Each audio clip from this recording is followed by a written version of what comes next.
am Ivy Prosper, and today I'm sitting down with Catherine Addae, who is the designer behind the brand Kaela Kay. This brand has gotten noticed by so many different people, including CNN a couple of years ago. They celebrate their 3rd anniversary this year, and I'm so excited to have a chance to sit down and chat with her. So grateful for the life I live, grateful for the fishes I see, so grateful for the love I'm Hi. Hi. How's it going? Thanks for having me. Good. How are you? Good. Thank you for taking the time out to chat with me today. Course. I love your clothes. Thank you. Fabulous. Thank you. Love the way you mix everything together. Thank you. Now, I want to ask you, first of all, for those who don't know, what is your background?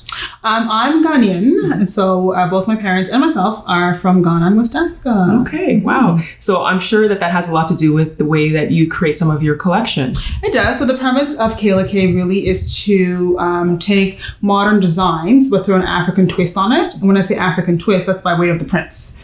So I focus on the use of entama, which is what we call our prints from back home. And I use the entamas and turn them into modern, funky, fun, beautiful pieces for the modern woman. Okay, all right. Now you've been doing this for 3 years, as I said.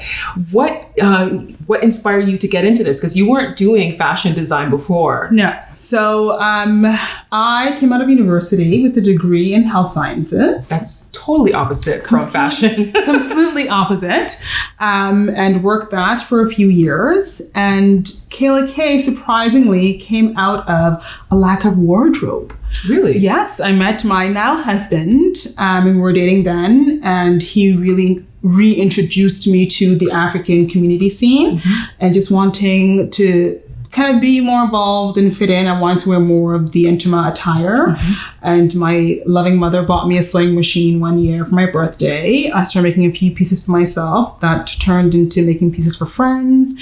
Facebook was really big at the time, and here we are. Wow. So you were actually sewing some of your own pieces? For years. Wow. When I first started out, I started doing custom work.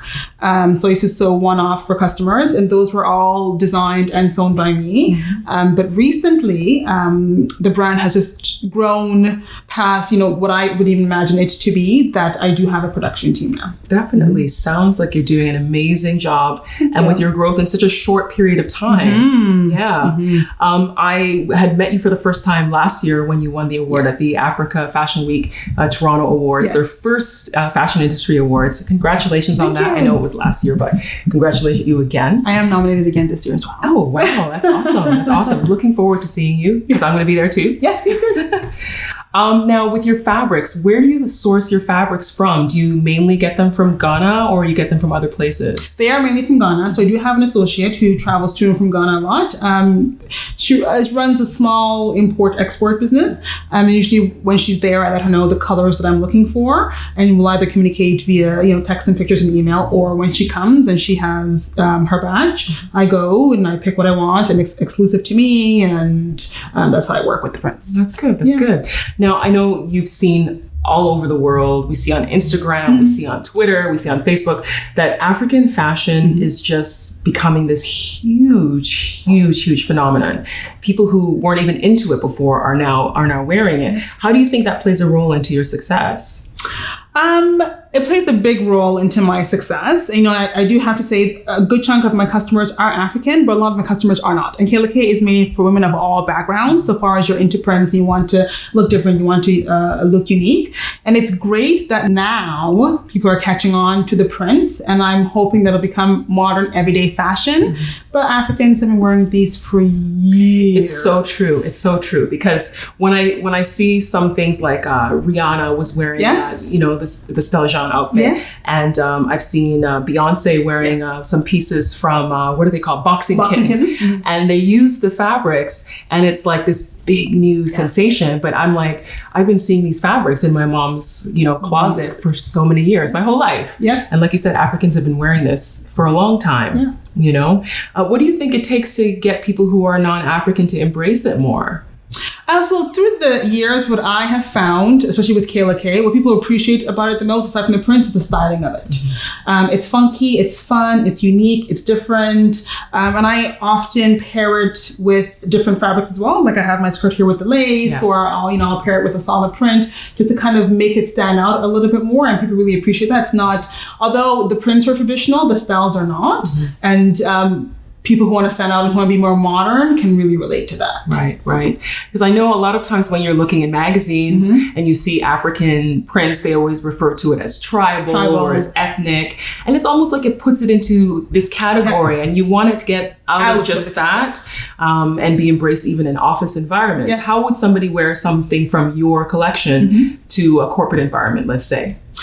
For example, the outfit I'm wearing now, I would probably wear the skirt and pair it with a plain top. I'm a big fan of t-shirts with skirts, plain, simple black or white tees, throw on some simple accessories. Skirts are always great to go to the office in, or a pencil skirt, a flare skirt, or a pair of pants. And you can, keep it simple on top so it's not print overwhelming for the office. Right. I love wearing African fabrics too, but one of the other challenges, if you live in a climate that's not hot all the time, like in the winter months, and you want to wear these fabrics, but they're so lightweight, how can you mix them into your wardrobe even in the winter months? So there's a piece I have behind me here for, you can do it in sleeves or you can do it in the length of the hem. And for my collection, in the fall winter season, we also offer winter coats that are actually lined. We have winter coats? We do. Yeah, so in the next collection, so we do. They're actually insulated like you would with a regular winter coat and on the inside, and keeps you warm. It's just the shell, that's the cotton, but the lining, the insulation, it's like wearing a winter coat. Nice. Well, what about for waterproof with the winter shell? Do you have anything on it to keep it from? That we don't, so you can probably get a spray protector. So maybe not on the days when it is snowing. Right. Or what I advise people as well, you could, if you wear a blazer and then just maybe wear your winter coat over it, or if you wear the dress and just wear your winter coat over it. I wear the dresses with pantyhose and a pair of boots, and it looks cute. Wow, that's so nice. Yeah. Now, take me through the process of how you put pieces together. You said you have a team that's currently produces for you. Yes. So take me through step by step for somebody who might not have an understanding of how things come together. In terms of putting together a collection? Yeah. Sure. So I do all the fabric sourcing and all the designing, and I usually try to follow trends in terms of styles and what's current this season. In terms of the colors in the prints, I go with colors that are season appropriate. So in the fall, winter, we do more darker purples and greens. In the summer months, we do more corals and reds and pinks and things like that. And once I have the collection together and I have all the pieces and how I want the looks, how I want them to look, I touch base with the production team. It's 3 lovely ladies that I work with, and I give them the basic measurements, because Kaela Kay clothing is sold by basic standard measurements. So they know how to create their patterns. We create a sample of each piece, and then we review it together and make sure in terms of fit on the models, it fits well, it'll lay well. And then from then, if that's fine, then we go into production. Okay. Wow. Sounds good. Now, with being in Canada, what do you think about the industry here in this country as far as African fashion goes? What do you think the future is? That's a very good question. And I have found over the last 3 years that I've been in the industry, it's really picked up, or either that, or maybe I'm just now getting the visibility. But I've had the opportunity to participate in a lot of shows that have brought African design a lot of visibility, and people are astonished and they can't believe that I exist, and they can't believe that this fashion exists. And so it's great that to them it's so fresh and it's so new, and to us it's like we're just trying to push it because we've been doing this for so long. Granted, the African ladies in the community, they wear this stuff all the time, right? So it's usually the non-Africans who are more wowed by it, or maybe the non-Ghanaians who don't have access to it every day, who are more wowed by it. But at the same time, to them it's new and it's fresh and it's with the times and it's on trend, and they can relate and they can wear it. Yeah. You're definitely one of the up and coming here in this country. And we hear a lot about you. Like so many times when I'm reading through things and stories about African designers, your name comes up all the time, Kaela Kay. Yeah.